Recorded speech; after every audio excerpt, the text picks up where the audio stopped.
Welcome again dear students. और आज के वीडियो में पढ़ेंगे कार्यपत्रिका 8। ठीक है, क्लास 6 के बच्चों के लिए है। विषय है सामाजिक और राजनीतिक जीवन। और ये जो कार्यपत्रिका है ये आपके लिए दिनांक 19 अक्टूबर 2020 के लिए शिक्षा निदेशालय की तरफ से शेड्यूल की गई है। अब बच्चों इसमें हमारा टॉपिक क्या है? विविधता एवं भेदभाव। आप सभी बच्चे जानते हैं भेदभाव क्या है, पूर्वाग्रह क्या है, विविधता क्या होती है, क्योंकि हम पिछली सारी वर्कशीट में ये सारी बातें पढ़ चुके हैं। अब हम इसी को कंटिन्यू करेंगे। भेदभाव तब होता है जब लोग अपने पूर्वाग्रहों या रूढ़िबद्ध धारणाओं के आधार पर व्यवहार करते हैं। तो हमने बच्चों पढ़ा था ना कि पूर्वाग्रह क्या होते हैं। अपने मन में पहले ही धारणा बना लेना क्या कहलाता है? पूर्वाग्रह कहलाता है। और भेदभाव तभी होता है जब हम अपनी रूढ़िबद्ध धारणाओं के आधार पर व्यवहार करते हैं। यदि आप अन्य लोगों को नीचे दिखाने के लिए कुछ करते हैं, अगर आप उन्हें कुछ गतिविधियों में भाग लेने और नौकरी लेने से रोकते हैं, या उन्हें कुछ मोहल्ले में रहने से रोकते हैं, उन्हें उसी कुएं या हैंडपंप से पानी लेने से रोकें, या उन्हें दूसरों के समान कप या गिलास में चाय पीने की अनुमति ना दें, यानी आप उनके साथ क्या कर रहे हो? आप उनके साथ भेदभाव कर रहे हो। और बच्चों आज इतनी शिक्षा के प्रचार व प्रसार के बावजूद हमारे देश में आज भी भेदभाव होता है। फिर वो चाहे लिंग के आधार पर है, चाहे वो जाति है, धर्म है, आज भी भेदभाव जो है वो अपनी, आप कह सकते हो बहुत कई जगह, कई गांव में कई जगह ऐसी हैं जहां पर ये भेदभाव अपनी चरम सीमा पर है।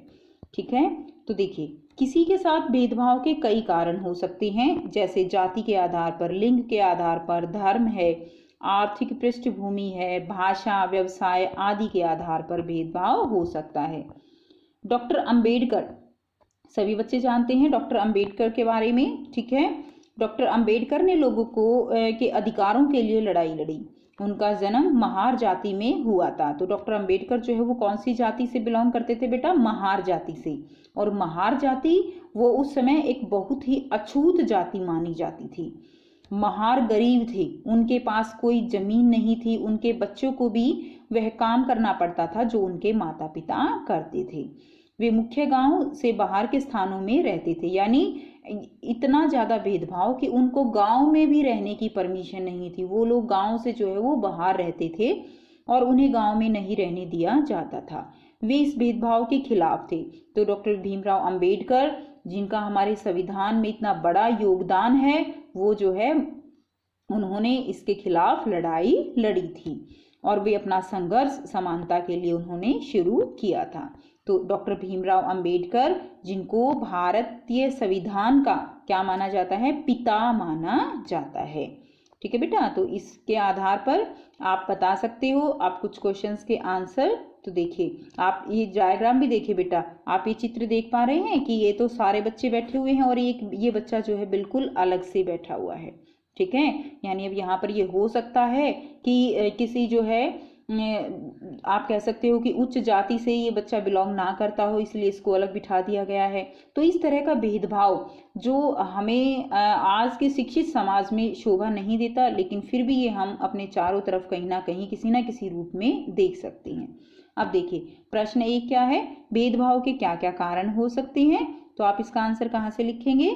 ये इसका उत्तर रहेगा। ये देखिए ये वाला, किसी के भेदभाव के साथ कई कारण हो सकते हैं। ये जो उत्तर है ना, ये पहले क्वेश्चन का उत्तर है।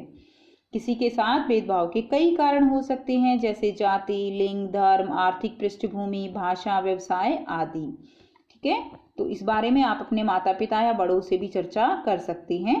प्रश्न 2 देखिए, भारतीय संविधान के पिता के रूप में किसे जाना जाता है? तो डॉक्टर भीमराव अंबेडकर को भारतीय संविधान का पिता माना जाता है। तो ये बेटा प्रश्न 2 का उत्तर होगा। ठीक है, प्रश्न 2। अब देखिए प्रश्न 3 क्या है?